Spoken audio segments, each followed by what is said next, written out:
위자료는 10원 한 장 줄 수 없으니까 당장 꺼져.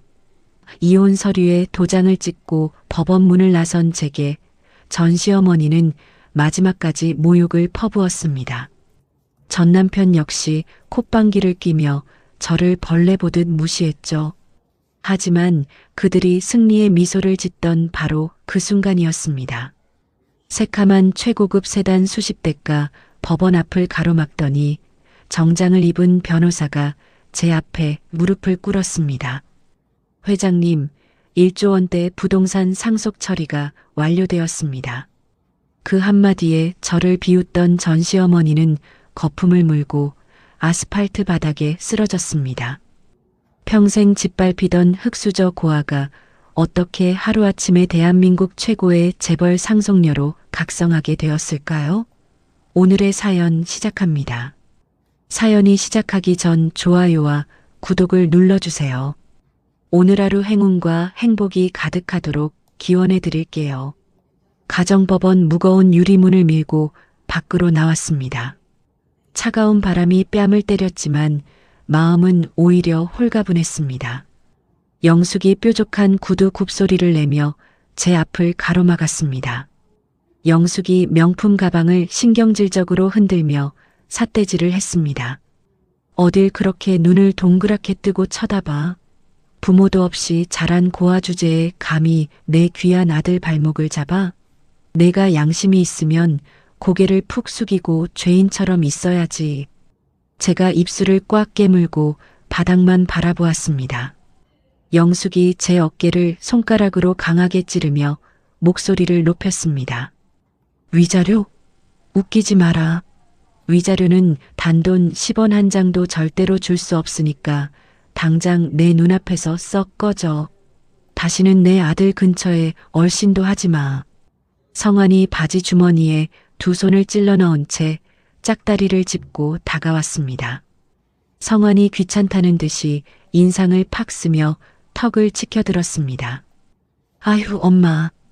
이제 이혼 도장 다 찍고 남남인데 뭐하러 길바닥에서 소리를 지르고 힘을 빼요. 창피하게. 저런 여자 신경 쓰지 말고 그냥 빨리 집에 가요. 제가 주먹을 꽉 쥐고 성환의 얼굴을 똑바로 쳐다보았습니다. 그래, 내 말 맞다. 우리 이제 완전 남이니까 쳐다보지도 말자. 다시는 내 인생에 엮이지 마. 나도 너희 가족 신물 나게 겪었으니까. 성환이 코웃음을 치며 침을 바닥에 뱉었습니다. 참나. 누가 할 소리를 하고 있어. 돈 한 푼 없는 너를 밥 먹여주고 재워준 내 은혜를 원수로 갚은 건 바로 너야. 주제 파악 좀 하고 살아. 영숙이 콧방귀를 뀌며 제 위아래를 훑어보았습니다. 우리 집에 빈손으로 시집왔으니까 이혼할 때도 빈손으로 쫓겨나는 게 당연한 거야. 배운 것도 없고 가진 것도 없는 주제에 어디서 욕심을 부려. 바로 그 순간이었습니다. 법원 앞 좁은 왕복 차선 도로에 검은색 최고급 세단 수십 대가 꼬리를 물고 미끄러지듯 들어왔습니다. 육중한 차들이 일제히 비상등을 켜고 멈춰 섰습니다. 영숙과 성환이 깜짝 놀라 눈을 동그랗게 뜨고 도로를 쳐다보았습니다. 맨 앞에 정차한 차량의 뒷문이 열리고 짙은 회색 정장을 입은 백 변호사가 내렸습니다. 백 변호사 뒤로 검은 양복을 입은 건장한 체격의 수행원들이 줄지어 차에서 내렸습니다. 백 변호사가 한치의 망설임도 없이 제 앞으로 다가왔습니다. 백 변호사가 차가운 아스팔트 바닥에 한쪽 무릎을 꿇고 고개를 숙였습니다. 백 변호사가 두 손으로 두꺼운 가죽 서류철을 제게 들어 올리며 크고 또렷하게 말했습니다. 지원 회장님 모시러 왔습니다. 회장님께서 지시하신 1조 원짜리 부동산 재산을 물려받는 서류 작업이 오늘 전부 끝났습니다. 주변의 공기가 일순간 얼어붙은 듯 고요해졌습니다. 수행원들이 일제히 허리를 90도로 굽히며 인사했습니다. 영숙의 얼굴이 백지장처럼 하얗게 질렸습니다. 영숙이 덜덜 떨리는 손으로 저와 백 변호사를 번갈아 가리켰습니다. 아니지, 지금 저 여자한테 뭐라고 부른 거야? 회장님? 1조 원? 이게 지금 다 무슨 소리야? 성환이 입을 떡 벌린 채 제자리에서 뒷걸음질을 쳤습니다. 성환이 더듬거리며 백 변호사에게 물었습니다. 도대체 당신들 뭡니까? 검은 옷 입고 이렇게 몰려와서 뭐 하는 거예요? 저 여자 돈 빌리고 도망간 거 잡으러 온 빚쟁이들입니까? 백 변호사가 자리에서 일어나 성환을 서늘한 눈빛으로 내려다보며 말했습니다. 함부로 말하지 마십시오. 이분은 아주 큰 회사인 태산그룹의 재산을 모두 물려받으신 지원 회장님이십니다. 영숙이 헉하는 기괴한 소리를 내며 목을 부여잡았습니다. 영숙의 두 눈이 위로 뒤집히며 그 자리에 털썩 주저앉았습니다. 영숙이 입에 하얀 거품을 물고 아스팔트 바닥으로 완전히 쓰러졌습니다.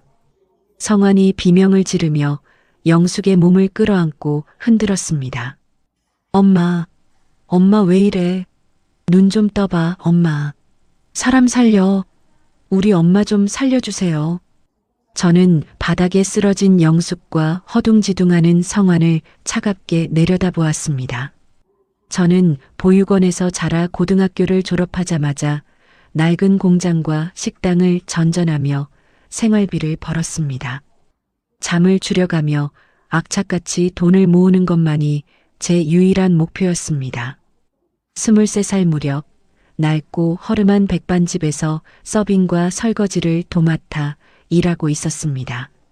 비가 억수같이 쏟아지던 어느 저녁이었습니다. 제가 식당 구석자리에서 젖은 테이블을 행주로 닦고 있었습니다. 성환이 젖은 우산을 털며 식당 안으로 들어와 제 앞자리에 앉았습니다. 성환이 다정한 눈빛으로 저를 올려다보며 웃었습니다. 지원아, 오늘도 식당에서 혼자 일하느라 고생이 참 많네. 저녁밥은 제대로 챙겨 먹고 일하는 거야? 내가 걱정돼서 와봤지. 제가 앞치마에 젖은 손을 닦으며 어색하게 대답했습니다. 아, 네. 성환 오빠 오셨어요? 저 아까 저녁 일찍 먹었어요. 오빠는 늘 드시던 김치찌개로 따뜻하게 끓여드릴까요? 성환이 제 손목을 부드럽게 잡으며 말했습니다. 아니야, 오늘은 밥 안 먹어도 돼. 대신에 너 퇴근할 때까지 나 여기서 얌전히 기다릴게. 일 끝나고 나랑 맛있는 거 먹으러 가자. 내가 사줄게. 제가 놀라 눈을 크게 뜨고 손을 빼려 했습니다. 어머, 저 오늘 밤 11시나 되어야 일이 다 끝나는데요. 밖에서 오래 기다리시면 힘드시니까 안 기다리셔도 괜찮아요. 성환이 고개를 저으며 제 손을 더 꽉 쥐었습니다. 아니야, 꼭 기다릴게. 내가 매일 불평 없이 성실하게 일하는 모습 보면서 나 진짜 너한테 푹 빠졌어. 너는 부모님 안 계시잖아. 이제부터 내가 너한테 든든한 진짜 가족이 되어주고 싶어. 가족이라는 단어에 제 마음이 속절없이 흔들렸습니다. 평생 느껴보지 못한 따뜻함에 저는 성환의 거짓된 다정함을 진짜라고 믿어버렸습니다. 성환과 만난 지 1년이 되던 해 결혼을 허락받기 위해 성환의 본가로 향했습니다. 높은 담장과 육중한 철문이 있는 으리으리한 2층 양옥집이었습니다. 넓은 거실의 푹신한 가죽 소파에 영숙이 다리를 꼬고 앉아 있었습니다. 제가 정성껏 포장한 과일 바구니를 테이블에 조심스럽게 올려놓았습니다. 제가 허리를 숙여 깍듯하게 인사했습니다. 어머니, 처음 뵙겠습니다. 성환 오빠랑 만나고 있는 지원이라고 합니다. 예쁘게 봐주세요. 영숙이 과일 바구니는 쳐다보지도 않고 날카로운 눈으로 저를 훑쳤습니다. 영숙이 탁자에 놓인 찻잔을 만지작거리며 물었습니다. 그래, 내 부모님은 밖에서 무슨 일을 하시니? 우리 아들한테 얼핏 듣기로는 너 혼자 산다고 하던데 사실이야? 제가 마른 침을 삼키며 조심스럽게 대답했습니다. 네, 어머니. 저는 아주 어린 적에 부모님이 돌아가셔서 고아원에서 자랐습니다. 그래도 저 누구보다 성실하고 열심히 일하면서 쨍그랑 제 말이 끝나기도 전에 영숙이 들고 있던 도자기 찻잔을 바닥으로 집어 던졌습니다. 뜨거운 찬물이 제 발등으로 튀고 유리 파편이 사방으로 흩어졌습니다. 제가 놀라 뒷걸음질을 치며 어깨를 움츠렸습니다. 영숙이 자리에서 벌떡 일어나 삿대질을 하며 소리쳤습니다. 어디서 부모도 없는 고아 여자가 내 귀한 아들을 탐내. 당장 내 집에서 나가지 못해. 썩 나가. 성환이 당황한 얼굴로 영숙의 팔을 붙잡으며 말했습니다. 엄마 왜 갑자기 소리를 지르고 이래요? 지원이 정말 착하고 성실한 여자예요. 내가 다 책임지고 행복하게 살 테니까 제발 결혼 허락해 주세요. 영숙이 성환의 등짝을 매섭게 내리치며 악을 썼습니다. 내가 드디어 미쳤구나. 내가 너를 어떻게 고생해서 키웠는데 저런 돈 한 푼 없고 부모도 없는 여자를 우리 집 며느리로 들여. 성환이 저를 자기 뒤로 숨기며 영숙을 노려보았습니다. 나 정말 지원이 없으면 죽어요. 엄마가 우리 결혼 계속 반대하면 나도 오늘 당장 짐 싸서 이 집 나가서 엄마랑 연락 끊고 살 거예요. 그때 저는 성환의 넓은 등 뒤에서 뜨거운 눈물을 흘렸습니다. 저를 위해 가족까지 버리겠다는 성환의 거짓 연기에 완전히 속아 넘어간 것입니다. 우여곡절 끝에 결혼식을 올렸지만 그날부터 제 삶은 철저한 지옥으로 변했습니다. 영숙은 저를 며느리가 아니라 돈 한 푼 안 주고 부려먹는 하녀로 취급했습니다. 새벽 4시면 어김없이 제 방문을 발로 걷어차며 영숙이 들어왔습니다. 영숙이 자고 있는 제 이불을 확 걷어내며 소리쳤습니다. 아니, 지금 시간이 몇 시인데 해가 중천에 떴는데 여태 잠을 자빠져 자고 있어. 당장 일어나서 우리 식구들 먹을 아침 밥상 당장 안 차려. 제가 비몽사몽간에 눈을 비비며 황급히 일어났습니다. 아, 네 어머니. 제가 어제 늦게 자서 그만 죄송합니다. 지금 당장 나가서 얼른 밥 차리겠습니다. 아침을 차리고 넓은 집안을 혼자 쓸고 닦는 동안 성환은 철저히 방관했습니다. 성환이 거실 소파에 누워 휴대전화 게임을 하며 저를 쳐다보지도 않았습니다. 제가 무거운 청소기를 돌리며 땀을 뻘뻘 흘릴 때였습니다. 영숙이 제 앞으로 걸어와 손을 불쑥 내밀었습니다. 너 일 다 끝났으면 이리 와서 똑바로 써봐. 너 저녁에 식당 나가서 설거지하고 번 돈, 그거 당장 내 손에 다 내놔. 어서 줘. 제가 청소기를 끄고 당황한 목소리로 물었습니다. 어머니, 그 돈은 저희 둘이 사는 생활비에 보태서 쓰고 조금 남는 건 은행에 저금도 조금씩 하려고 모아둔 건데요. 영숙이 제 뒤통수를 손바닥으로 강하게 후려쳤습니다. 내가 우리 집에서 먹고 자는 밥값은 공짜냐? 내가 식당에서 일해서 번 돈은 전부 우리 집 밥값으로 낼 테니까 잔말 말고 당장 통장 다 내놔. 제가 머리를 감싸 쥐고 눈물을 뚝뚝 흘리며 지갑에서 통장과 카드를 꺼내 영숙에게 건넸습니다. 성환이 게임 화면에서 눈을 떼지 않고 귀찮은 듯이 한마디 던졌습니다. 아휴, 진짜 시끄러워서 게임을 못하겠네. 여보, 그냥 엄마가 달라는 대로 돈 다 드려. 솔직히 내가 우리 집에서 돈 안 내고 공짜로 밥 얻어먹고 사는 건 맞잖아. 그냥 줘버려. 그 한마디에 제 가슴이 갈기갈기 찢어지는 듯 했습니다. 부엌 구석 차가운 타일 바닥에 쪼그려 앉았습니다. 양은 냄비에 남은 찬밥에 맹물을 부었습니다. 어제 저녁 시어머니가 먹다 남긴 깍두기 3조각이 반찬의 전부였습니다. 숟가락을 들어 입으로 가져가려는 순간이었습니다. 영숙이 쿵쾅거리며 부엌으로 들어와 제 어깨를 발로 세게 걷어찼습니다. 제가 중심을 잃고 바닥에 넘어지며 숟가락을 떨어뜨렸습니다. 영숙이 허리에 두 손을 얹고 얼굴을 일그러뜨리며 소리쳤습니다. 밥이 목구멍으로 넘어가. 내가 화장실 청소 똑바로 하라고 몇 번을 말했어.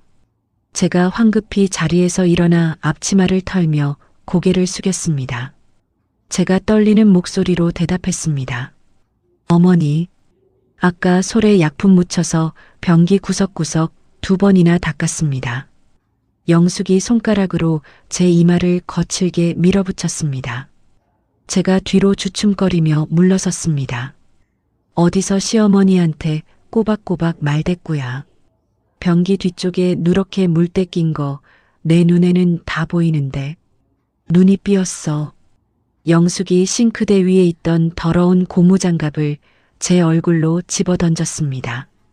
고무장갑이 제 뺨을 때리고 바닥으로 떨어졌습니다. 당장 가서 다시 닦아. 티끌 하나라도 보이면 오늘 저녁밥은 국물도 없을 줄 알아. 제가 바닥에 떨어진 고무장갑을 주워들고 입술을 꽉 깨물었습니다. 성환이 하품을 하며 부엌으로 걸어 들어왔습니다. 성환이 냉장고 문을 열고 시원한 물을 꺼내 벌컥벌컥 마셨습니다. 제가 성환의 옷소매를 잡고 간절한 눈빛으로 쳐다보았습니다. 성환아, 나 오늘 아침부터 쉬지 않고 일했어. 나 진짜 너무 힘들어. 어머니한테 말씀 좀 드려줘. 성환이 제 손을 짜증스럽게 뿌리치며 인상을 썼습니다. 성환이 빈 물컵을 싱크대에 소리나게 내려놓으며 말했습니다. 내가 똑바로 청소를 안 하니까 엄마가 화를 내잖아. 그깟 화장실 청소 하나 제대로 못해서 아침부터 시끄럽게 만들어. 제가 억울함에 눈물을 글썽이며 성환을 바라보았습니다. 나 어제 새벽 2시까지 제사 음식 준비하고 오늘 4시에 일어났어. 내가 어떻게 나한테 이래. 성환이 콧방귀를 뀌며 저를 위아래로 훑어보았습니다. 누가 들으면 밖에 나가서 돈이라도 벌어오는 줄 알겠네. 우리 집에서 공짜로 밥 얻어먹으면서 그 정도 일도 안 하려고 했어. 억울하면 나가서 돈 벌어와. 성환이 뒤돌아서서 거실로 나가버렸습니다. 영숙이 팔짱을 끼고 저를 비웃으며 쳐다보았습니다. 맞지? 내 아들도 너 같은 거 꼴 보기 싫단다. 어디서 근본도 없는 고아년이 들어와서 집안 분위기를 망쳐. 빨리 가서 화장실이나 닦아. 저는 아무 말도 하지 못하고 고개를 숙인 채 화장실로 걸어갔습니다. 화장실 바닥에 쪼그려 앉아 솔로 타일을 문지르며 소리 없이 눈물을 흘렸습니다. 제가 가난한 고아라는 사실이 이렇게 큰 죄인지 제 자신에게 묻고 또 물었습니다. 며칠 뒤 오후였습니다. 거실에서 영숙의 동네 친구 3명이 모여 앉아 시끄럽게 웃고 있었습니다. 제가 무거운 나무 쟁반에 과일과 찻잔을 올리고 거실로 나갔습니다. 제가 탁자 위에 찻잔을 조심스럽게 내려놓았습니다. 영숙이 턱으로 탁자 모서리를 가리키며 퉁명스럽게 말했습니다. 과일은 저기 구석에 놔. 그리고 냉장고에서 주스 더 꺼내와. 영숙의 친구인 미자가 저를 훑어보며 입을 열었습니다. 영숙아, 새로 들인 도움이야. 아주 젊고 싹싹하네. 한 달에 얼마 줘? 영숙이 손사래를 치며 코웃음을 쳤습니다. 도우미는 무슨, 우리 성환이가 불쌍하다고 길에서 주워온 애야. 오갈 데 없는 거 걷어줬더니 밥값도 제대로 못해. 미자가 눈을 동그랗게 뜨고 제 얼굴을 빤히 쳐다보았습니다. 어머, 나는 또 내 며느리인 줄 알았지. 하긴 영숙이 내 수준의 저런 볼품없는 애를 며느리로 들릴 리가 없지. 제가 쟁반을 든 채 그 자리에 굳어버렸습니다. 수치심에 얼굴이 붉어지고 손끝이 파르르 떨렸습니다. 영숙이 탁자를 탁 치며 저를 향해 소리쳤습니다. 거기 멍청하게 서서 뭐해? 당장 주스나 가져와. 눈치가 없어도 저렇게 없을까? 제가 입술에서 피가 날 정도로 꽉 깨물고 부엌으로 돌아갔습니다. 부엌 싱크대를 붙잡고 꺽꺽거리며 억눌린 울음을 토해냈습니다. 일주일 뒤 저녁이었습니다. 초인종이 요란하게 울렸습니다. 제가 앞치마를 두른 채 현관으로 나가 문을 열었습니다. 현관 밖에는 화려한 분홍색 원피스를 입고 명품 가방을 든 유진이 서 있었습니다. 유진은 성환이 대학교 시절 만났던 부잣집 딸이었습니다. 유진이 커다란 한우 세트 상자를 흔들며 제 어깨를 거칠게 밀치고 집 안으로 들어왔습니다. 유진이 코를 찡그리며 저를 위아래로 훑어보았습니다. 아줌마, 이거 최고급 한우니까 상하지 않게 당장 냉장고에 넣어둬요. 제가 너무 놀라 눈만 껌뻑이며 서 있었습니다. 영숙이 안방에서 버선발로 뛰어나와 유진의 두 손을 덥석 잡았습니다. 영숙의 얼굴에 한바구음이 번졌습니다. 아이고, 우리 유진이 왔어. 안 그래도 내가 사온 고기가 먹고 싶어서 눈 빠지게 기다렸다. 유진이 영숙의 팔짱을 끼며 애교 섞인 목소리로 말했습니다. 어머니, 제가 백화점 가서 제일 좋은 걸로만 골라왔어요. 오빠는 어디 있어요? 방문이 열리고 성환이 머리에 왁스를 바르고 말끔한 차림으로 걸어 나왔습니다. 성환이 유진을 향해 활짝 웃으며 다가갔습니다. 성환이 유진의 어깨를 가볍게 쓰다듬으며 다정하게 말했습니다.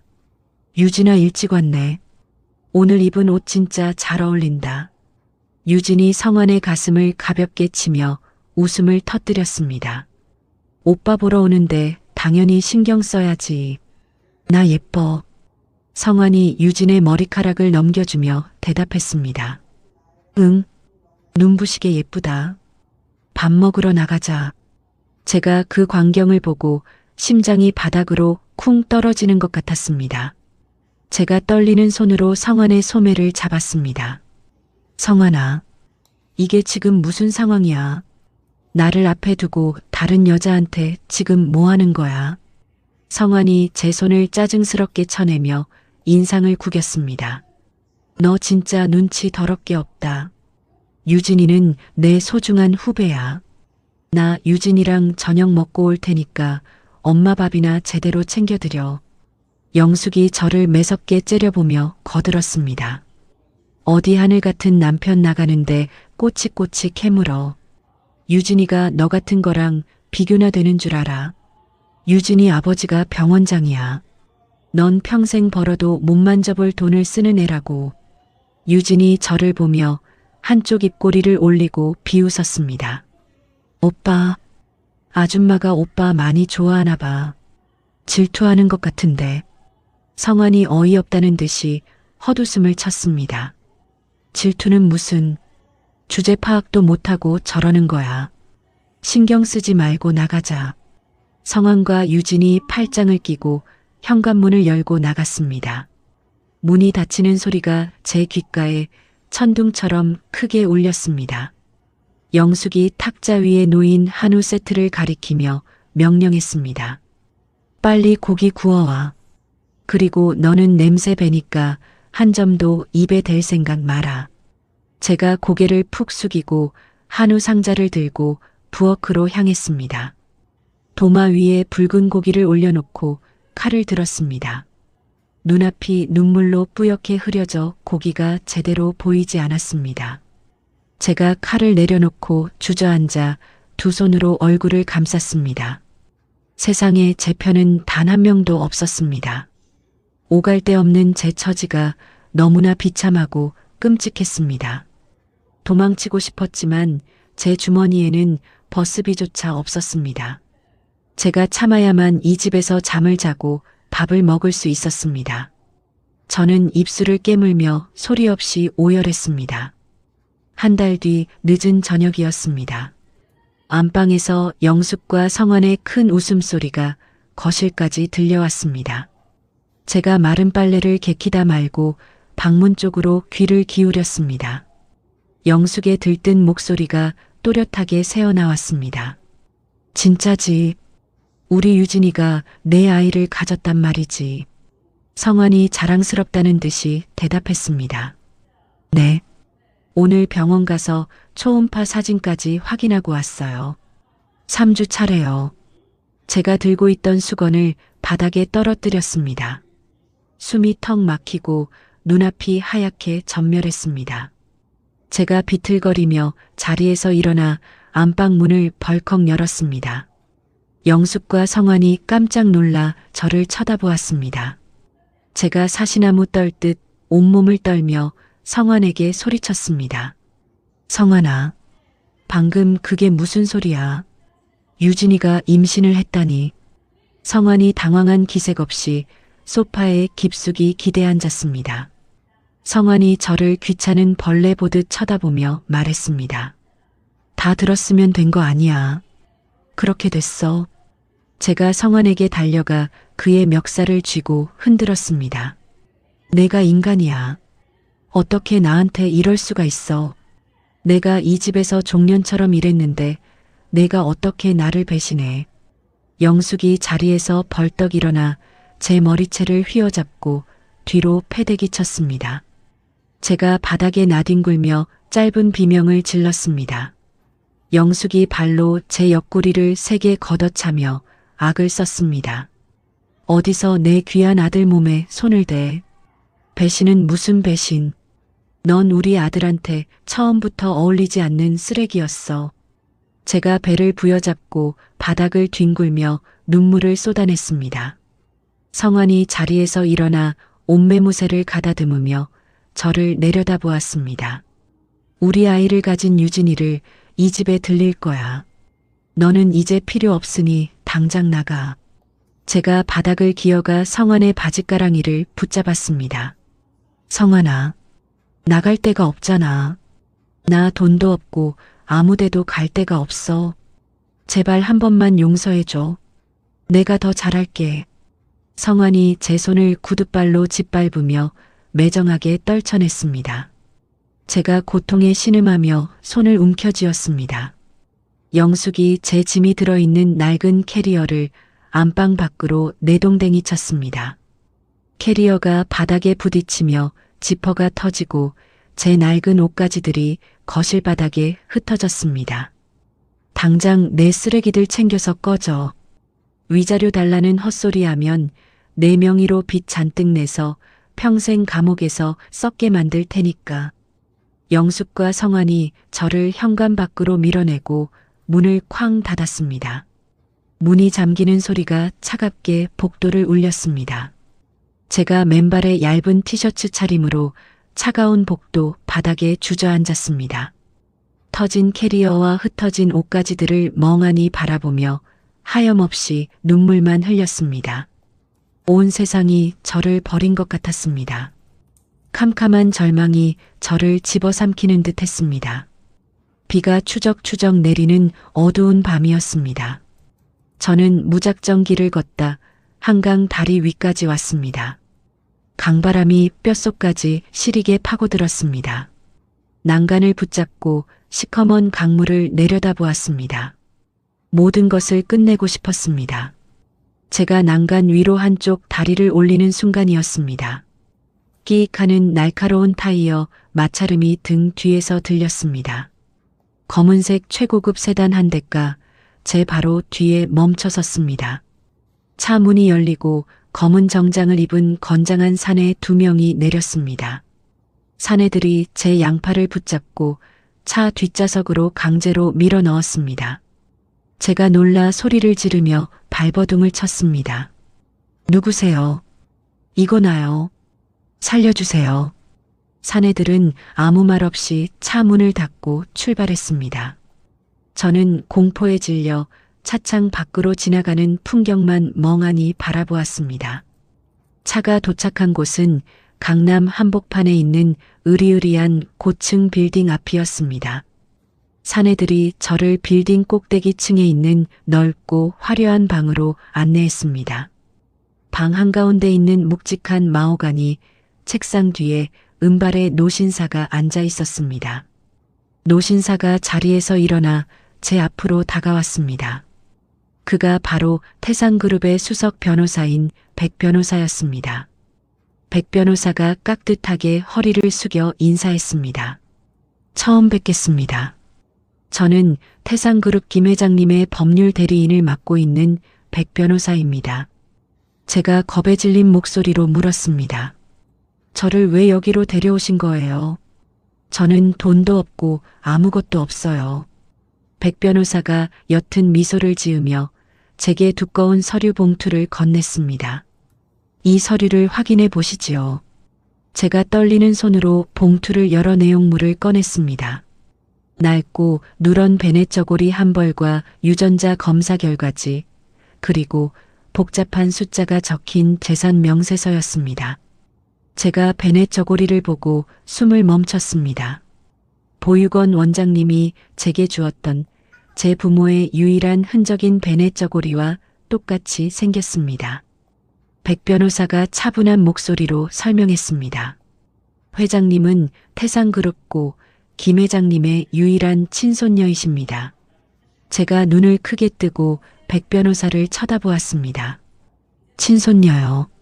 제가요. 말도 안 돼요. 저는 보육원 출신 고아라고요. 백 변호사가 고개를 끄덕이며 말을 이었습니다. 과거 아버님께서 불의의 사고로 돌아가신 후 혼란스러운 틈을 타 누군가 회장님을 보육원에 유기했습니다.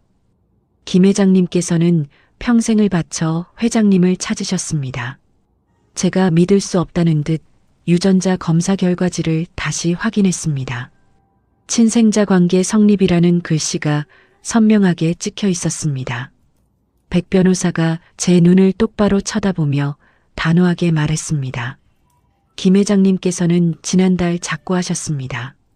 그리고 회장님 앞으로 태산그룹의 모든 지분과 1조 원 상당의 부동산을 상속하셨습니다. 제가 다리에 힘이 풀려 소파에 털썩 주저앉았습니다. 눈앞이 빙글빙글 도는 것 같았습니다. 1조 원이라는 숫자가 현실로 다가오지 않았습니다.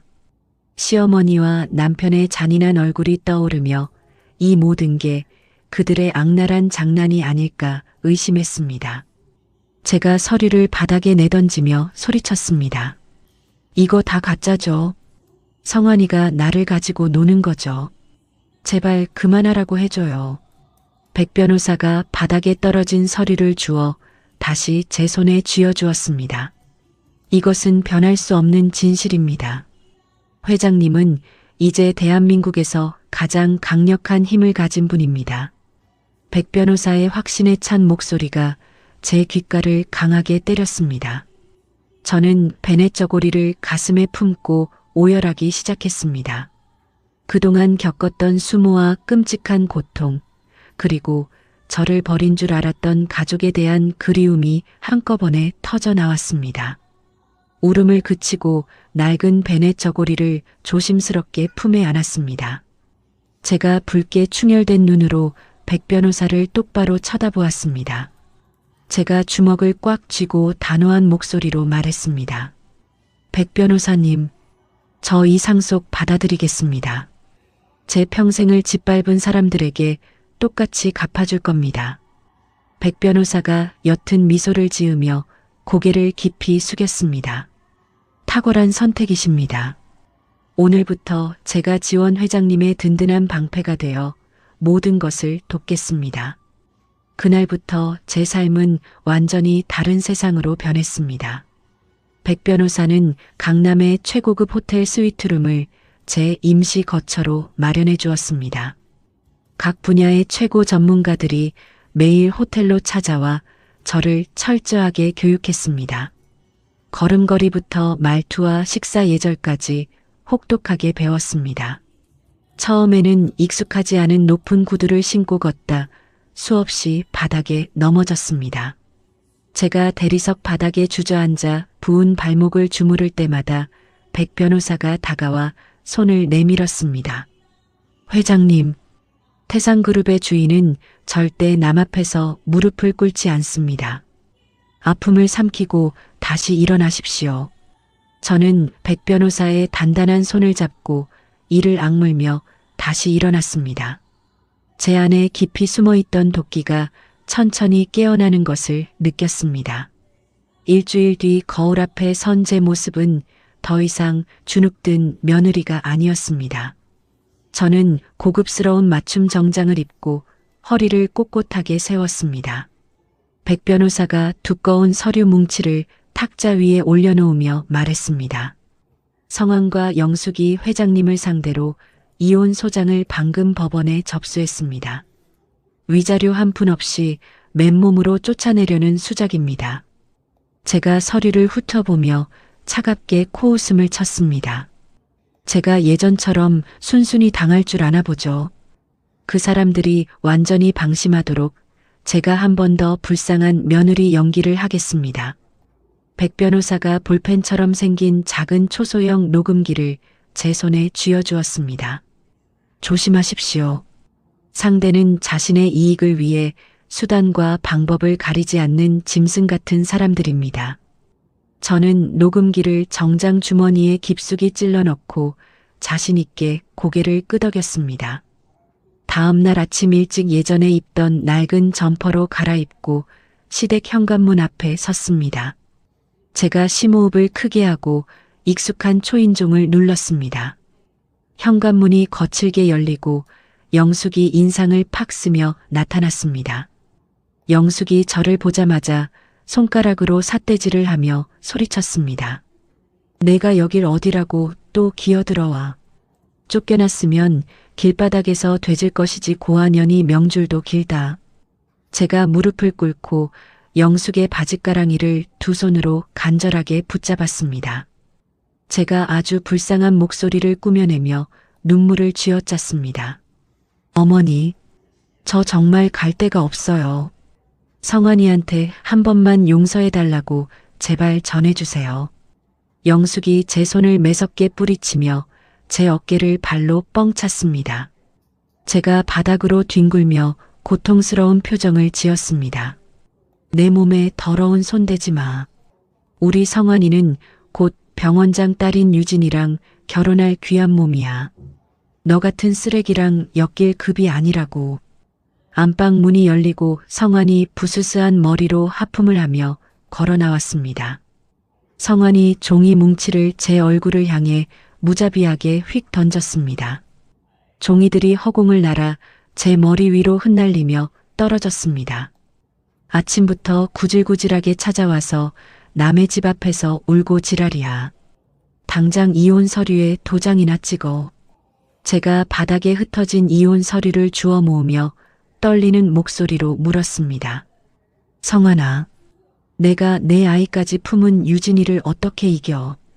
그래도 내가 이 집에서 종처럼 일한 세월이 있는데 위자료 한 푼 안 주는 건 너무하잖아. 성환이 쪼그려 앉아 제 턱을 억세게 틀어쥐고 좌우로 흔들었습니다. 내가 우리 집에서 공짜 밥 처먹은 값이 얼만데 감히 위자료를 달라고 해. 당장 도장 찍고 안 꺼지면 내 명의로 사채를 잔뜩 끌어다 써서 평생 빚쟁이한테 쫓기게 만들 거야. 영숙이 팔짱을 끼고 코웃음을 치며 크게 비웃었습니다. 맞아. 내 아들이 돈 많은 유진이 만나는 거 알았으면 주제 파악하고 진작 떨어져 나갔어야지. 빈대로 붙어서 뻔뻔하게 버티니까 이 꼴을 당하는 거야. 저는 주머니 속 녹음기가 잘 돌아가고 있는지 손가락 끝으로 조심스럽게 확인했습니다. 그들의 입에서 나온 모든 폭언과 불륜 자백, 그리고 불법적인 사채, 협박이 고스란히 녹음되고 있었습니다.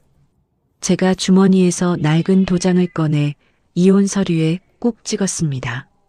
알았어. 도장 찍을 테니까 제발 사채만은 쓰지 마. 성환이 제 손에서 서류를 거칠게 낚아채며 통쾌하다는 듯이 크게 웃었습니다. 진작 이렇게 바닥을 길 것이지. 꼴도 보기 싫으니까 당장 내 눈앞에서 사라져. 제가 대리석 바닥에서 천천히 일어나 무릎에 묻은 먼지를 탁탁 털었습니다. 방금 전까지 울고불고 매달리던 모습은 온데간데 없이 제 얼굴에 차가운 미소가 번졌습니다. 제가 성환의 눈을 똑바로 쳐다보며 또렷하게 말했습니다. 그래. 이혼 재판정에서 보자. 그때는 내가 내 바짓가랑이를 붙잡고 살려달라고 빌게 될 테니까. 성환이 어이없다는 듯 눈을 동그랗게 뜨고 헛웃음을 쳤습니다. 영숙이 제 등 뒤에서 온갖 욕설을 퍼부었지만 저는 한 번도 뒤돌아보지 않고 당당하게 현관문을 나섰습니다.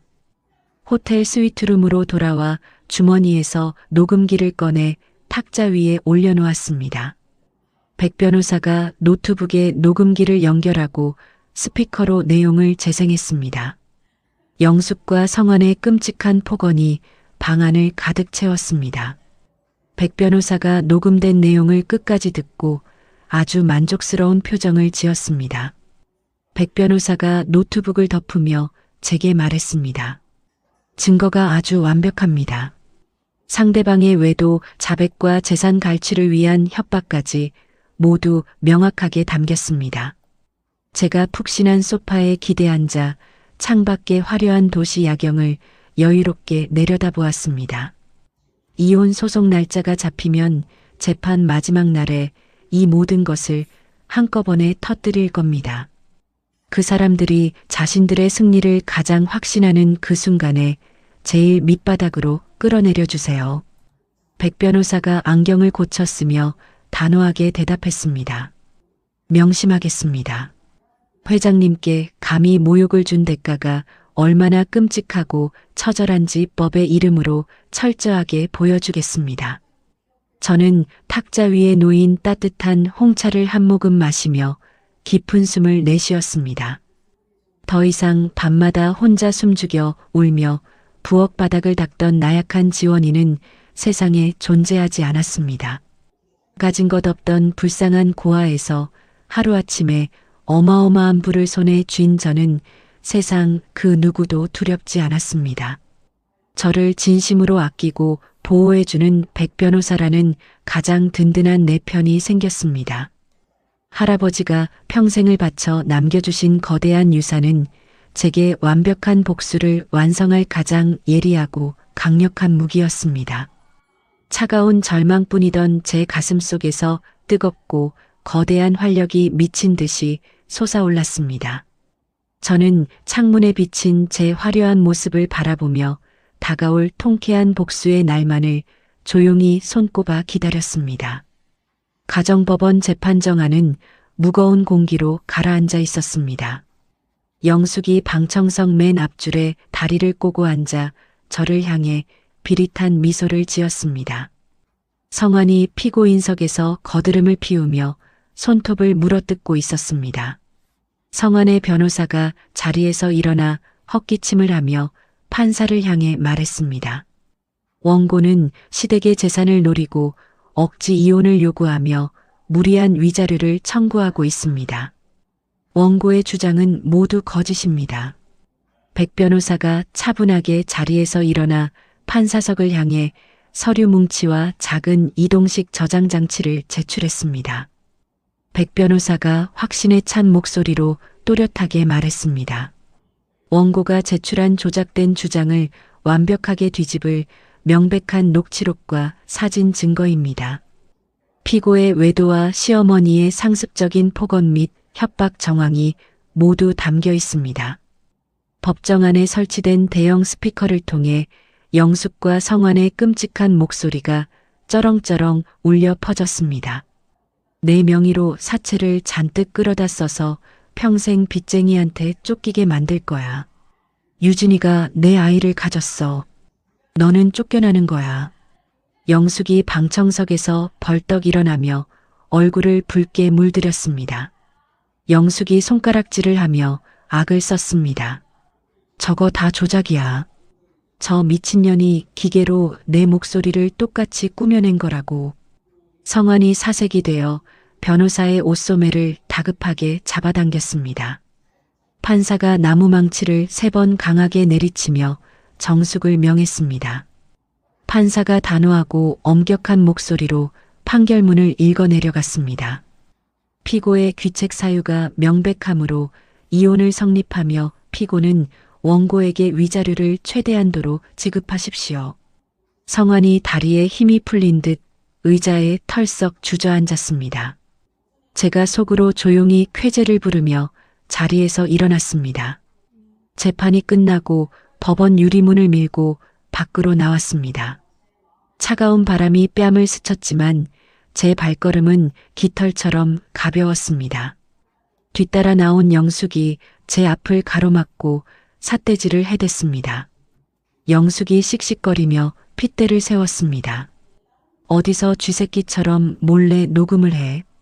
위자료 10원도 못 주니까 평생 소송하면서 피 말려 죽여버릴 테다. 성환이 바지 주머니에 손을 찔러 넣고 짝다리를 짚으며 제게 다가왔습니다. 성환이 턱을 치켜들고 저를 깔아뭉개듯 말했습니다. 너 진짜 독하다. 그래봤자 재판 하나 이긴 거지 넌 여전히 길바닥에 나앉은 거지년일 뿐이야. 마침 화려한 분홍색 원피스를 입은 유진이 외제차를 끌고 법원 앞으로 마중을 나왔습니다. 유진이 차에서 내려 성환의 팔짱을 끼며 저를 위아래로 훑어보았습니다. 유진이 코웃음을 치며 성환의 어깨에 고개를 기댔습니다. 오빠, 저 아줌마 아직도 안 꺼지고 여기서 구걸해. 빨리 밥이나 먹으러 가자. 제가 입술을 꽉 깨물지 않고 오히려 여유롭게 입꼬리를 올리며 미소를 지었습니다. 바로 그때였습니다.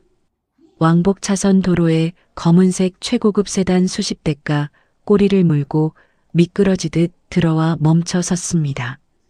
비상등이 일제히 깜빡이고 양복을 입은 건장한 수행원들이 차에서 우르르 내렸습니다. 백 변호사가 맨 앞차에서 내려 제 앞으로 빠르게 다가왔습니다.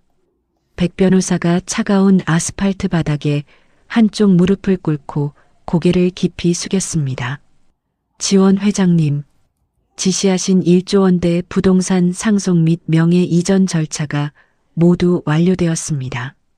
백 변호사가 두꺼운 가죽 서류철을 제게 두 손으로 들어 올렸습니다. 수행원들이 일제히 허리를 90도로 굽히며 큰 소리로 인사했습니다.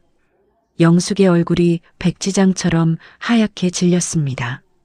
영숙이 덜덜 떨리는 손으로 저와 백 변호사를 번갈아 가리켰습니다. 지금 저 사람한테 뭐라고 한 거야? 회장, 1조.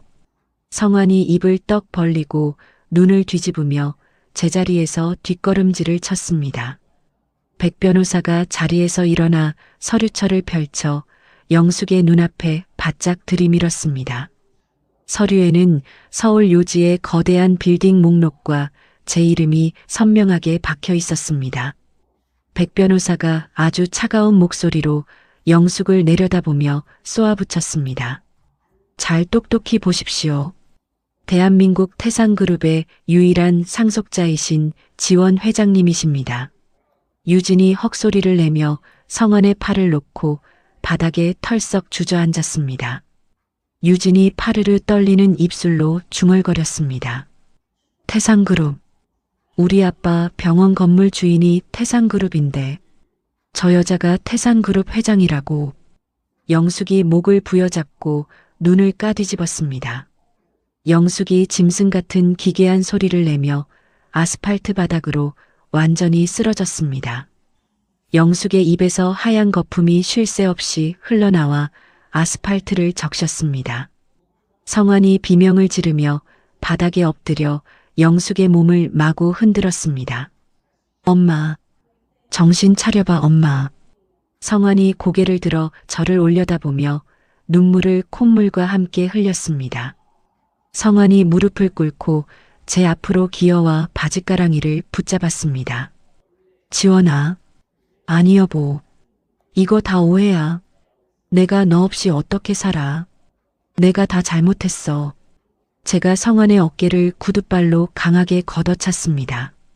성환이 뒤로 벌러덩 넘어지며 법원 앞 흙먼지를 뒤집어 썼습니다. 제가 가장 차갑고 서늘한 눈빛으로 성환과 유진을 번갈아 내려다보며 또렷하게 말했습니다. 너희들이 짓밟았던 진흙이 어떻게 다이아몬드가 되는지 똑똑히 지켜봐. 이제 겨우 시작일 뿐이니까. 제가 백 변호사가 정중하게 열어준 차 문으로 당당하게 걸어 들어갔습니다. 차 문이 무겁게 닫히고 최고급 세단이 부드럽게 출발했습니다. 창밖으로 절규하며 바닥을 기어다니는 성원의 비참한 모습이 빠르게 멀어졌습니다.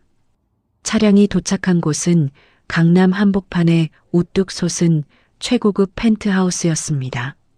현관문을 열고 들어가자 운동장만큼 넓은 거실과 통유리창 너머로 한강의 화려한 전경이 펼쳐졌습니다. 최고급 샹들리에가 거실 천장에서 영롱한 빛을 쏟아내고 있었습니다.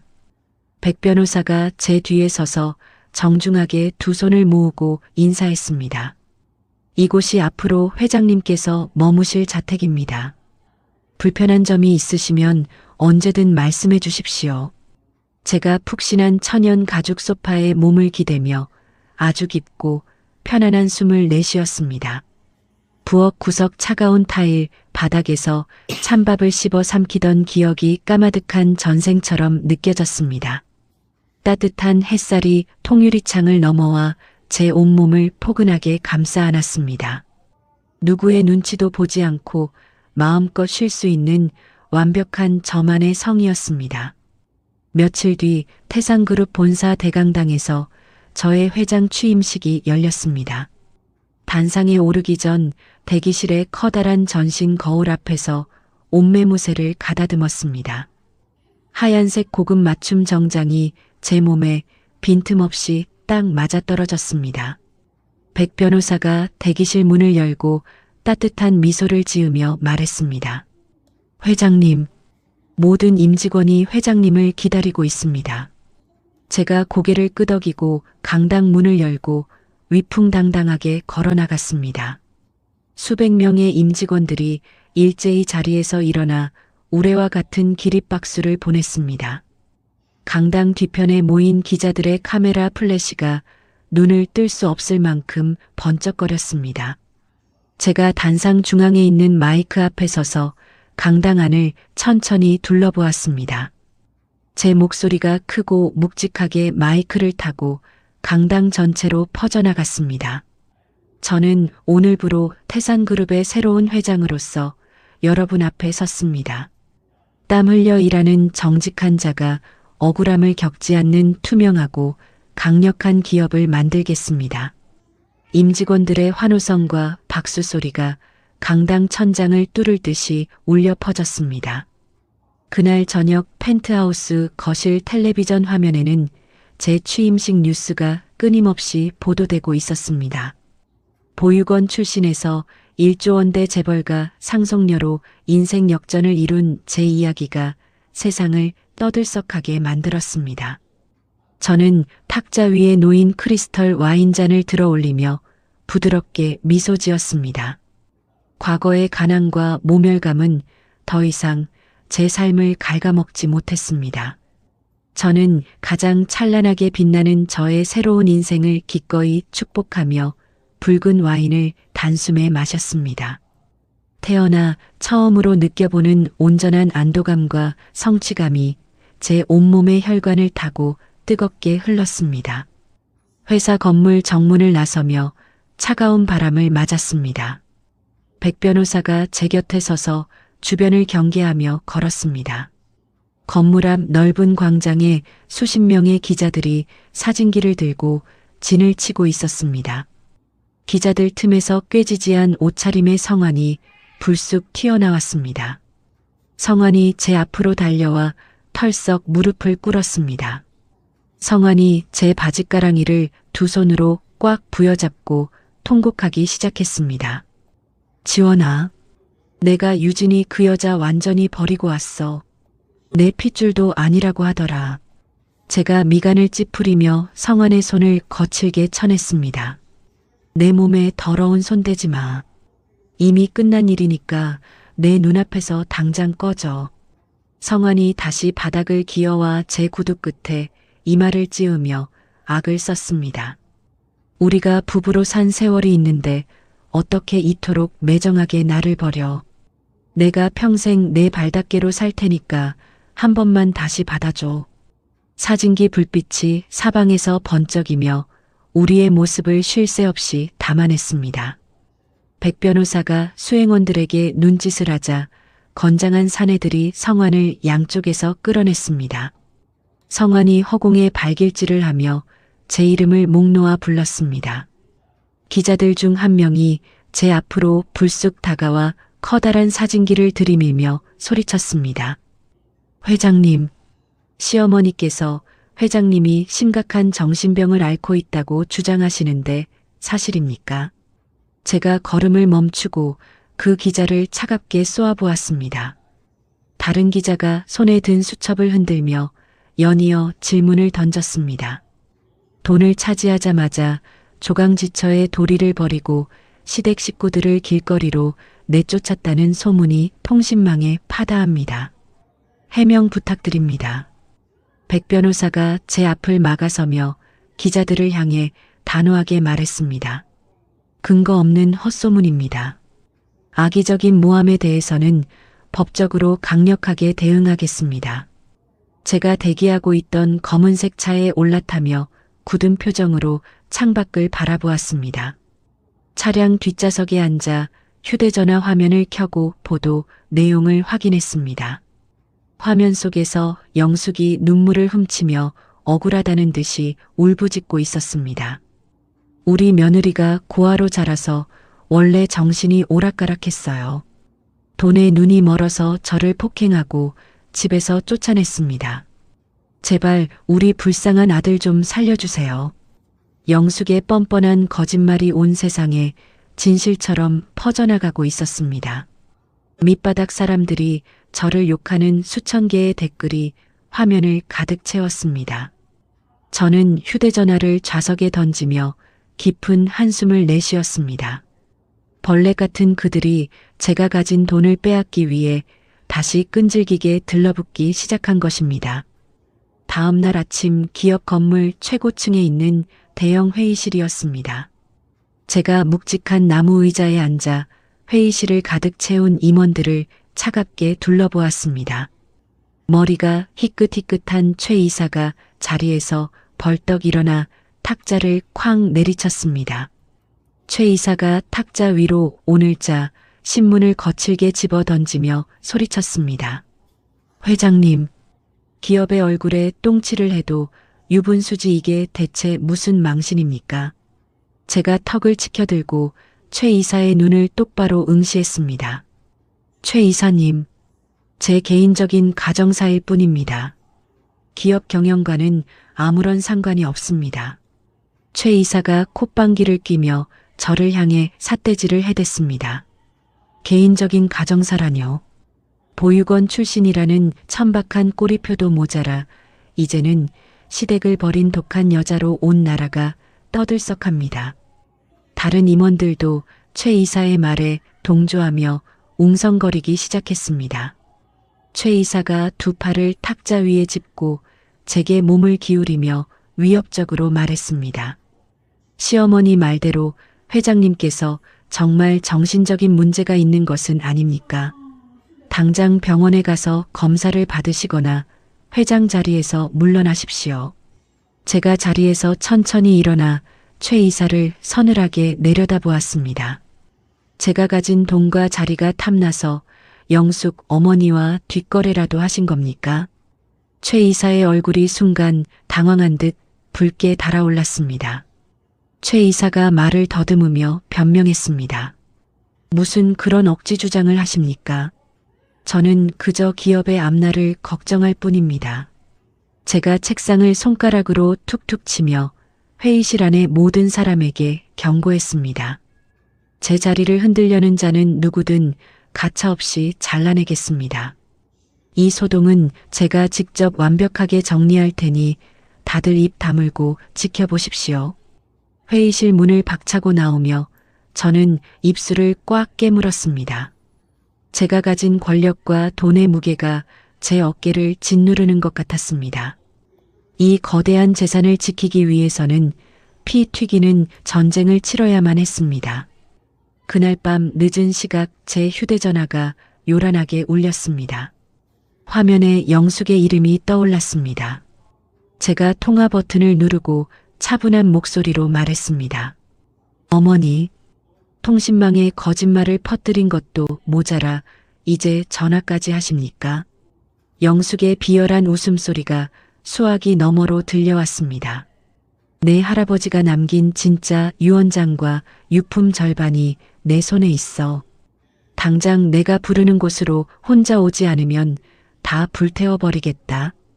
제가 미간을 좁히며 차갑게 대답했습니다. 어머니, 그따위 얕은 수작에 제가 속을 것 같습니까? 영숙이 표독스러운 목소리로 협박했습니다. 안 믿기면 오지 마. 내일 아침이면 내 진짜 과거가 담긴 영상까지 전부 방송국에 넘길 테니까. 통화가 뚝 끊어졌습니다. 저는 이것이 저를 유인하려는 더러운 함정이라는 것을 완벽하게 알고 있었습니다. 하지만 이 질긴 악연의 싹을 완전히 잘라내기 위해서는 호랑이 굴로 직접 들어가야 했습니다. 제가 백 변호사에게 짧은 문자를 남기고 영숙이 일러준 변두리 낡은 창고로 향했습니다. 어두운 골목길을 지나 칠흑같이 어두운 창고 앞에 도착했습니다. 제가 조심스럽게 녹슨 철문을 열고 안으로 한 발짝 들어서는 순간이었습니다. 어둠 속에서 덩치 큰 사내 두 명이 튀어나와 제 양팔을 억세게 붙잡았습니다. 제가 발버둥을 치며 소리쳤습니다. 이거나, 당신들 도대체 누구야? 사내 중 한 명이 제 머리 위로 거친 천주머니를 뒤집어 씌웠습니다. 눈앞이 캄캄해지고 숨이 턱 막혀왔습니다. 등 뒤에서 강한 충격이 느껴지며 저는 그대로 정신을 잃고 바닥에 쓰러졌습니다. 코를 찌르는 곰팡이 냄새와 차가운 바닥의 냉기에 눈을 번쩍 떴습니다.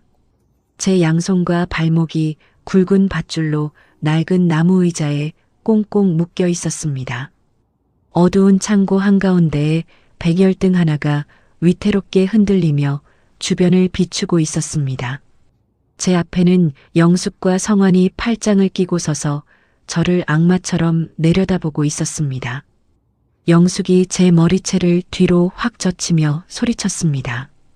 내가 아무리 돈을 쥐고 흔들어도 너는 내 며느리야. 내가 널 가만둘 줄 알았어. 제가 고통에 얼굴을 찌푸리며 영숙을 쏘아보았습니다. 어머니, 정말 이렇게까지 하셔야 속이 시원하시겠습니까? 납치는 무거운 범죄입니다. 성환이 주머니에서 붉은 인주와 여러 장의 종이를 꺼내 제 무릎 위에 툭 던졌습니다. 성환이 제 뺨을 가볍게 툭툭 치며 비열하게 웃었습니다. 범죄는 무슨, 정신 나간 내 마누라가 스스로 재산을 시댁에 넘기겠다는 각서에 도장 찍는 건데. 영숙이 제 엄지손가락을 억지로 잡아 끌어 인주에 강하게 묻혔습니다. 영숙의 두 눈이 탐욕으로 시뻘겋게 충혈되어 있었습니다. 당장 이 상속 포기 각서와 재산양도 서류에 지장 찍어. 안 그러면 여기서 쥐도 새도 모르게 죽여서 땅에 묻어버릴 테니까. 제가 발버둥을 치며 손을 빼내려 안간힘을 썼습니다. 이거나, 서류에 지장을 찍는다고 해서 어머니와 성환이가 그 돈을 가질 수 있을 것 같아. 성환이 제 배를 주먹으로 세게 내리치며 악을 썼습니다. 입 닥치고 시키는 대로 해. 너 같은 쓰레기가 1조 원을 다 갖는 건 세상이 불공평한 거야. 그 돈은 처음부터 우리 가족 거였어. 제가 복부의 통증에 헛구역질을 하며 고개를 숙였습니다. 단단히 준비하고 왔음에도 막상 폭력 앞에 노출되니 온몸의 털이 쭈뼛서는 공포가 밀려왔습니다. 사방이 막힌 창고 안에서 제 숨소리마저 공포로 떨리고 있었습니다. 영숙이 서류 위로 제 손가락을 바짝 들이밀며 소리쳤습니다. 당장 찍어. 안 그러면 내 손목을 부러뜨려서라도 찍게 만들 테니까. 제가 입술을 꽉 깨물고 영숙과 성환의 광기 어린 얼굴을 번갈아 쳐다보았습니다. 묶인 밧줄이 손목을 파고들어 붉은 피가 배어 나왔습니다. 창고 안의 차가운 공기가 제 피부를 날카롭게 찌르고 있었습니다. 저는 거친 숨을 몰아쉬며 저항의 끈을 놓지 않았습니다. 영숙이 제 손가락을 억지로 잡아 끌어 각서 위로 짓눌렀습니다. 제가 고개를 거칠게 저으며 영숙의 손을 뿌리치려 발버둥을 쳤습니다. 성환이 다가와 제 양어깨를 강하게 짓누르며 움직이지 못하게 막았습니다. 가만히 있어. 도장 하나 찍으면 목숨은 살려줄 테니까. 제가 숨을 헐떡이며 영숙과 성환을 차갑게 올려다보았습니다. 제가 공포에 떠는 척 연기하며 목소리를 가늘게 떨었습니다. 어머니, 정말 이 각서에 도장만 찍으면 저를 풀어주실 건가요? 그 많은 돈을 빼앗고도 무사할 것 같습니까? 영숙이 코웃음을 치며 제 뺨을 가볍게 툭툭 쳤습니다. 무사하고 말고 내가 정신병을 앓고 있어서 스스로 시댁의 재산을 양도했다고 언론에 터뜨릴 거야. 넌 그냥 미친년으로 평생 병원에 갇혀 살면 돼. 성환이 제 얼굴에 침을 탁 뱉으며 영숙의 말을 거들었습니다. 내 뒤에 있는 백 변호사인지 뭔지 아는 새끼도 우리가 회사에서 다 쫓아낼 거야. 태상그룹 기존 임원들이 이미 우리 쪽으로 다 붙었거든. 제가 속으로 쾌재를 부르며 눈을 살짝 내리깔았습니다. 목에 걸린 진주 목걸이 한가운데 박힌 초소형 카메라가 그들의 모든 말과 행동을 실시간으로 녹화하고 있었습니다. 제가 인주가 묻은 엄지손가락을 종이 위로 천천히 가져갔습니다. 제가 마지못해 각서에 붉은 지장을 꾹 찍어 눌렀습니다. 영숙이 종이를 낚아채듯 빼앗아 들고 세상을 다 가진 것처럼 미친 듯이 웃어댔습니다. 드디어 이 1조 원이 내 손에 들어왔어. 이제 내가 태상그룹의 진짜 주인이야. 성환이 주먹을 불끈 쥐고 환호성을 질렀습니다. 바로 그 순간이었습니다. 쾅 하는 굉음과 함께 창고의 낡은 철문이 바깥쪽으로 거칠게 뜯겨나갔습니다. 시끄러운 사이렌 소리가 창고 안을 날카롭게 찢으며 울려 퍼졌습니다. 검은색 경찰 특공대복을 입은 경찰 수십 명이 총을 겨누며 창고 안으로 우르르 들이닥쳤습니다. 움직이지 마. 전원 무기 버리고 손 머리 위로 올려. 백 변호사가 사설 경호원들의 호의를 받으며 천천히 창고 안으로 걸어 들어왔습니다. 영숙이 들고 있던 각서를 바닥에 떨어뜨리고 사색이 되어 털썩 주저앉았습니다. 성환이 양손을 머리 위로 번쩍 들고 제자리에서 덜덜 떨며 오줌을 지렸습니다. 경찰들이 순식간에 영숙과 성환을 덮쳐 바닥에 엎드리게 하고 은색 수갑을 채웠습니다. 백 변호사가 제게 다가와 주머니에서 칼을 꺼내 손목과 발목의 밧줄을 끊어주었습니다. 회장님, 많이 다치지 않으셨습니까? 늦어서 죄송합니다. 제가 자리에서 일어나 손목에 붉은 자국을 문지르며 차갑게 미소 지었습니다. 괜찮습니다. 저들이 스스로 무덤을 아주 깊게 파는 모습을 확실하게 담아냈으니까요. 영숙이 바닥에 얼굴이 짓눌린 채 바둥거리며 악을 썼습니다. 이게 무슨 짓이야? 나는 며느리랑 가족 간의 오해를 풀려고 만난 것뿐이야. 제가 영숙의 머리맡으로 다가가 차가운 구둣발로 각서를 밟아버렸습니다. 제가 진주 목걸이를 매만지며 또렷하게 말했습니다. 어머니가 제 재산을 뺏겠다고 협박하고 임원들과 결탁한 내용이 여기 이 카메라를 통해 클라우드에 실시간으로 전부 저장되었습니다. 빼도 박도 못하는 명백한 증거죠. 성환이 꺽꺽 울음을 터뜨리며 바닥에 머리를 찧어댔습니다. 지원아, 제발 살려줘. 엄마가 시켜서 억지로 한 거야. 내가 한 거 아니야. 제가 성환의 얼굴에 가래침을 뱉으며 경멸 어린 눈으로 내려다보았습니다. 징그럽게 찌질한 새끼. 감옥에 가서 평생 썩어 문드러지는 게 내 죗값이야. 경찰들이 영숙과 성환을 거칠게 일으켜 세워 창고 밖으로 끌고 나갔습니다. 창고 밖에는 수십 대의 경찰차 비상등이 붉고 푸른빛을 번쩍이며 어둠을 가르고 있었습니다. 다음 날 오전 태상그룹 본사 대강당이었습니다. 수많은 기자와 카메라맨들이 강당을 빈틈없이 가득 채우고 있었습니다. 제가 단정한 검은색 정장을 입고 단상에 올랐습니다. 강당 한쪽 벽면을 가득 채운 대형 화면에 어젯밤 창고에서 찍힌 영상이 고스란히 재생되었습니다. 영숙이 저를 협박하고 폭행하는 장면과 성환이 조롱하는 목소리가 강당 안에 울려 퍼졌습니다. 기자들이 경악하며 쉴 새 없이 카메라 셔터를 눌러댔습니다. 제가 마이크 앞에 서서 단호하고 묵직한 목소리로 성명서를 읽어내려갔습니다. 저는 그동안 시댁으로부터 끔찍한 학대와 폭행을 당해왔습니다. 그들은 제 상속 재산을 노리고 저를 납치하여 살해 협박까지 저질렀습니다. 강당 안이 웅성거리며 기자들의 질문이 폭포수처럼 쏟아졌습니다. 제가 손을 들어 장례를 진정시킨 뒤 말을 이었습니다. 또한 저를 모함하는 거짓 소문을 퍼뜨린 배후에는 태상그룹의 일부 부패한 임원들이 있었습니다. 시어머니와 결탁하여 회사를 장악하려 했던 자들의 명단을 오늘 경찰에 모두 넘겼습니다. 대형 화면이 바뀌며 최 이사를 비롯한 부패 임원들이 시댁과 돈을 주고받은 계좌 내역이 띄워졌습니다. 기자들이 이 특급 제보를 놓칠세라 미친 듯이 노트북 자판을 두드려댔습니다. 제가 주먹을 불끈 쥐고 기자들을 향해 강하게 선언했습니다.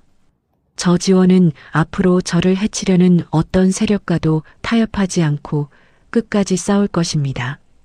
진실은 결코 돈과 거짓말에 무너지지 않습니다. 기자회견이 끝나자마자 언론의 판도는 완전히 뒤집혔습니다. 저를 미친 여자라 욕하던 기사들은 순식간에 사라지고 시댁의 잔혹한 범죄를 규탄하는 기사들이 쏟아졌습니다. 포털 사이트 댓글창은 저를 응원하고 시어머니와 남편의 강력한 처벌을 요구하는 분노의 목소리로 가득 찼습니다. 회사 내 반대파 임원들은 그날 오후 전원직이 해제되었고 경찰서로 끌려가 조사를 받았습니다. 한 달 뒤 형사 재판 최종 선고일이었습니다. 죄수복을 입은 영숙과 성환이 고개를 푹 숙인 채 피고인석에 서 있었습니다. 영숙의 화려했던 머리는 하얗게 새어 산발이 되어 있었고 성환은 초점 잃은 눈으로 바닥만 멍하니 바라보았습니다. 판사가 엄숙한 목소리로 판결을 내렸습니다. 피고인들은 피해자를 장기간 학대하고 재산을 노려 납치, 감금, 공문서, 위조라는 중대한 범죄를 저질렀습니다. 피고인 영숙에게 징역 7년, 피고인 성환에게 징역 5년의 실형을 선고합니다. 법정 안에 탕탕탕하는 나무망치 소리가 3번 무겁게 울렸습니다. 영숙이 다리에 힘이 풀려 그 자리에 털썩 주저앉아 통곡했습니다. 성환이 법정 바닥에 엎드려 제 쪽을 향해 두 손을 싹싹 빌며 절규했습니다. 지원아, 아니 회장님, 제발 한 번만 살려주십시오. 제가 잘못했습니다. 제가 자리에서 천천히 일어나 방청석 맨 앞줄로 걸어갔습니다. 제가 유리 칸막이 너머로 바닥에 엎드린 성환과 주저앉은 영숙을 가장 서늘하고 무심한 눈으로 내려다보았습니다. 저는 그들을 향해 아무런 말도 하지 않았습니다. 단 한마디의 욕설이나 분노도 아까웠습니다. 그저 쓰레기를 쳐다보듯 가볍게 눈길을 거둔 후 뒤돌아서서 법정을 빠져나왔습니다. 제 등 뒤로 영숙의 찢어지는 비명과 성환의 짐승 같은 울음소리가 법정 문이 닫힐 때까지 끈질기게 따라붙었습니다. 모든 더러운 찌꺼기들이 제 삶에서 완벽하게 떨어져 나가는 순간이었습니다. 새로 지은 보육원 건물 앞 넓은 잔디밭 한가운데에 섰습니다. 따뜻한 봄 햇살이 푸른 잔디밭 위로 쏟아져 내렸죠. 수십 명의 아이들이 잔디밭을 뛰어다니며 까르르 웃음을 터뜨렸어요. 7살 꼬마 지훈이가 양팔을 벌리고 제 품으로 와락 안기며 고개를 들었습니다. 지훈이가 제 볼에 짧게 입을 맞추며 아주 큰 소리로 외쳤습니다. 원장님, 오늘 사주신 로봇 장난감 진짜 최고로 멋져요. 제가 허리를 굽혀 지훈이의 머리를 부드럽게 쓰다듬으며 활짝 웃었죠. 우리 지훈이가 매일 밥도 잘 먹고 친구들이랑 사이좋게 놀아서 주는 상이야. 앞으로도 씩씩하게 잘할 수 있지? 지훈이가 작은 주먹을 불끈 쥐고 고개를 크게 끄덕이며 대답했습니다. 네. 저도 커서 원장님처럼 멋지고 돈 많이 벌어서 친구들한테 장난감 다 사줄 거예요. 제 옆에서 솜사탕을 먹고 있던 5살 민지가 제 옷깃을 톡톡 잡아당겼어요. 민지가 입가에 분홍색 솜사탕을 잔뜩 묻힌 채로 활짝 웃으며 말했습니다. 원장님, 저도 밥 많이 먹고 예쁜 드레스 입는 어른이 될래요. 원장님처럼요. 제가 주머니에서 하얀 손수건을 꺼내 민지의 입가를 조심스럽게 닦아주었습니다. 그럼 우리 민지는 나중에 세상에서 제일 예쁘고 훌륭한 어른이 될 거야.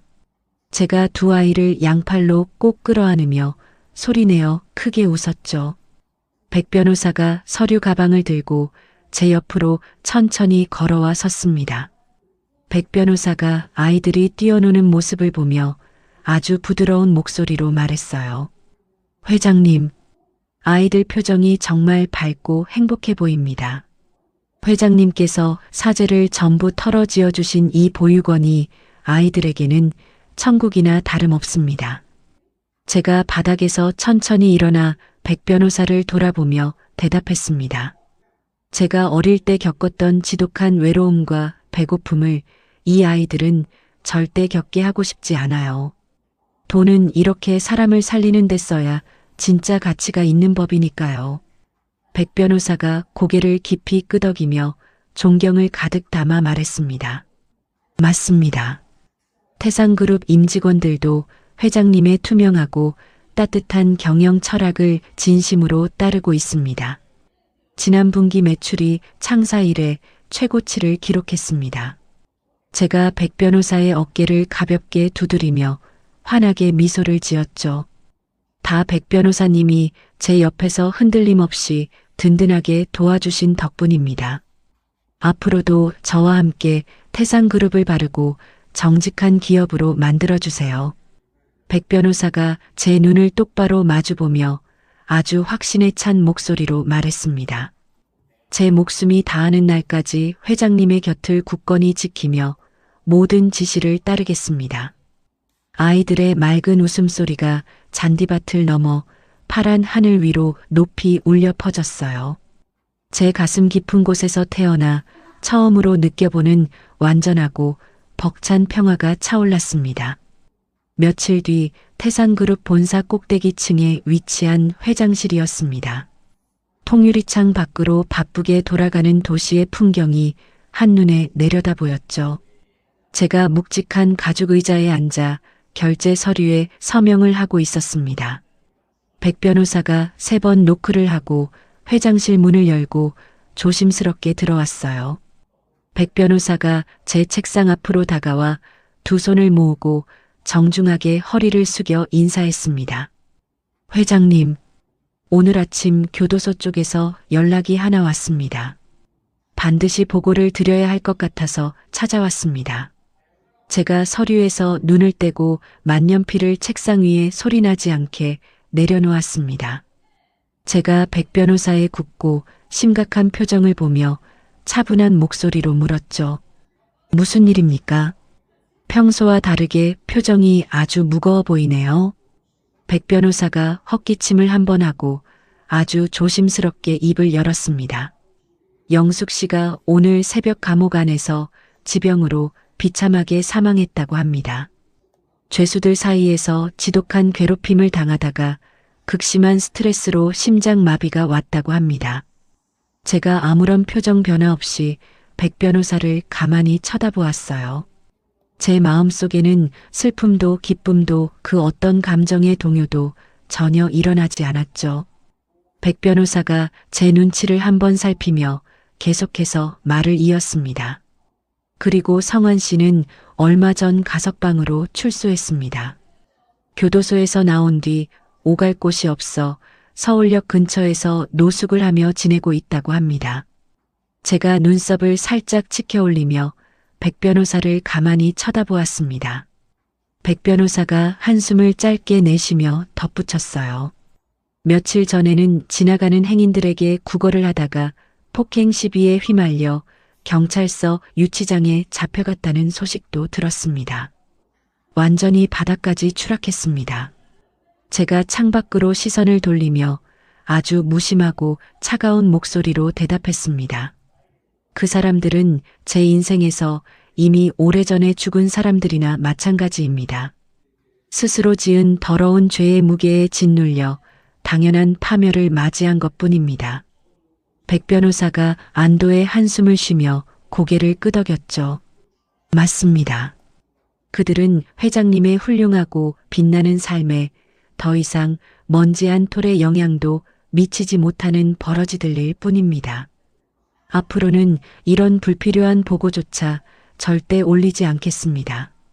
제가 다시 만년필을 들고 남은 서류의 서명을 시작하며 덤덤하게 말했습니다. 네, 수고하셨습니다. 그보다 오늘 오후에 있는 장학재단 이사회 준비나 철저하게 검토해 주십시오. 백 변호사가 허리를 90도로 굽히며 아주 힘차고 또렷하게 대답했습니다. 명심하겠습니다.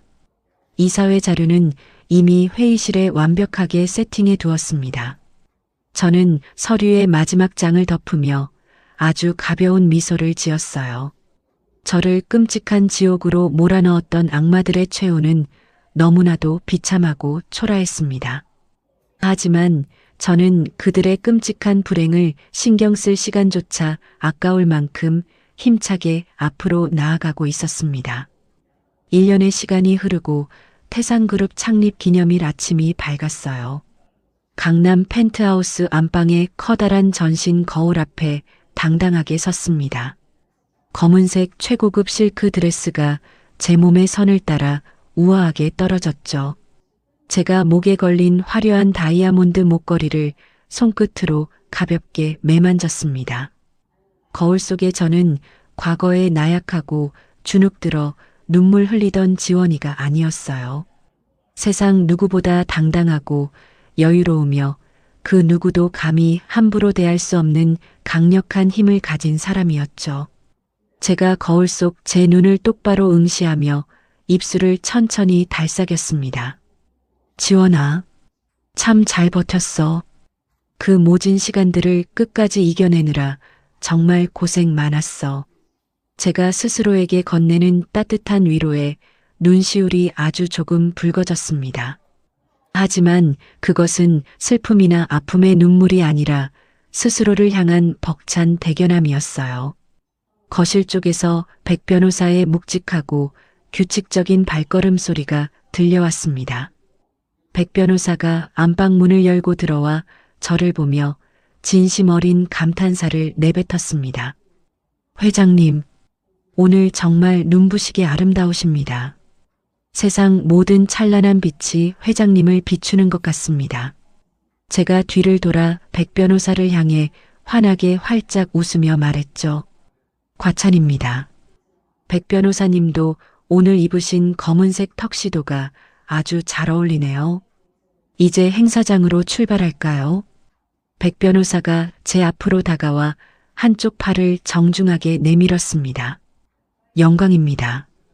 오늘 창립 기념식 행사장에는 수많은 외빈과 언론 기자들이 회장님을 애타게 기다리고 있습니다.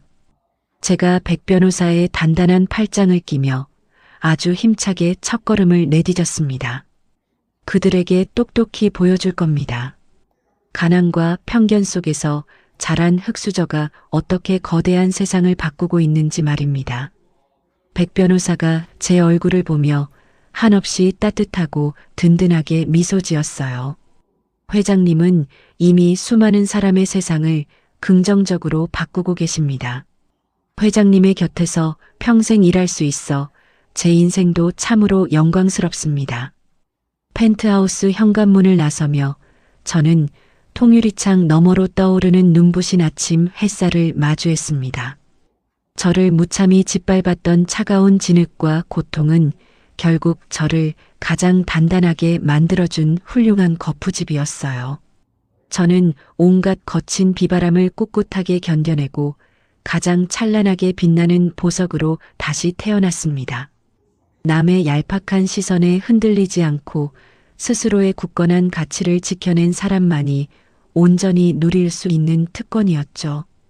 과거의 낡고 슬픈 상처는 이제 완전히 아물어 세상에서 가장 단단한 굳은 살이 되었습니다. 저는 제 앞을 가로막는 그 어떤 두려움도 없이 가장 당당한 걸음으로 눈부신 세상을 향해 걸어나갔습니다.